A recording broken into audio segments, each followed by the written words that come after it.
Cześć! Dzień dobry! Today we are going to learn how to address people in a more formal way and in a less formal way in Polish. Isa is joining me today. Cześć! I'm going to address her in a less formal way. She's going to address me in a more formal way, and you will see how the sentences change when we do that. Alright then, zaczynajmy! I am going to ask her questions the way that I would when I'm speaking to a stranger or in a more formal situation.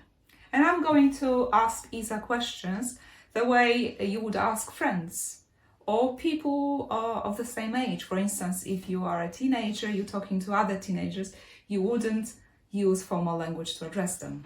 So the first example question. Jak się nazywasz? Nazywam się Iza.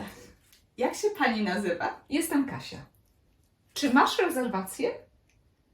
Czy ma pani rezerwację? Czy możesz mi pomóc? Czy może mi pani pomóc? Czy mówisz po angielsku? Czy mówi pani po angielsku? Now, when you're asking a man, instead of pani, you would use pan. For example, Czy ma pan rezerwację? czy może mi pan pomóc? Jak się pan nazywa?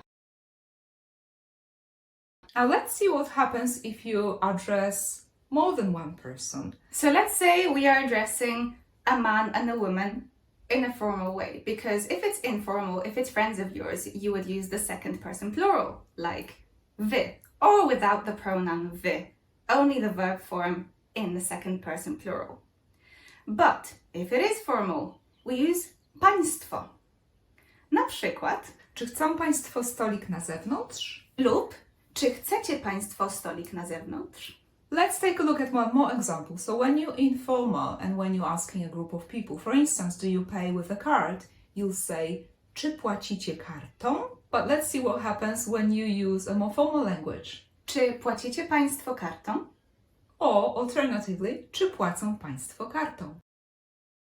Time for our practice. I'm going to say a sentence in an informal way. See if you can change it into a formal way when you ask one person. So first imagine you're asking a woman, and my informal sentence is, czy masz rezerwację? Now see if you know how to ask a woman, but in a formal way. How would that be? Czy ma pani rezerwację? Now let's ask a guy in a more formal way, and the question is, jak się nazywasz? How would you say it in a more formal way? Jak się pan nazywa? Let's ask a woman if she speaks English. First, in an informal way, it will be, czy mówisz po angielsku? Can you now make it into a formal question asking a woman? Czy mówi pani po angielsku? Now for the plural practice. I will first ask the question as if I were asking a group of friends, and you will turn it into the formal way of addressing someone. The first question. Czy chcecie stolik przy oknie? Czy chcą państwo stolik przy oknie? Or you could also say, chcą państwo stolik przy oknie. Dobrze. Następne pytanie. Czy płacicie kartą? Let's make it more formal. Czy płacą państwo kartą?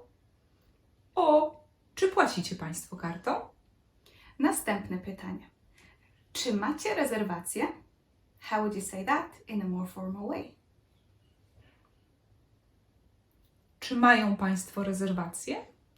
O, czy macie państwo rezerwację? Also have a way of addressing only women, but also in a formal way. And this would go. Na przykład, czy macie panie rezerwację? Czy mają panie rezerwację? Lub czy chcą panie stolik przy oknie? Albo, czy chcecie panie stolik przy oknie? Finally, let's recap. So the words you need to use when you address someone formally in singular, when it's a man, pan. If it's a woman, pani. In plural, it will be państwo. If it's a mixed group or guys. If it's just women, you'll say panie.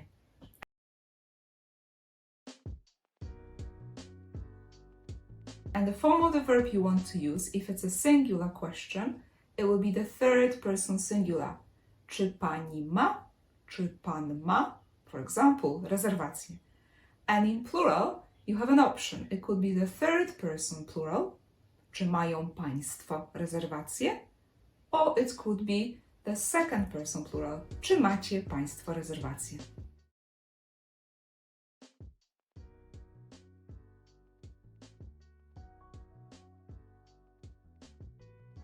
That's it for today.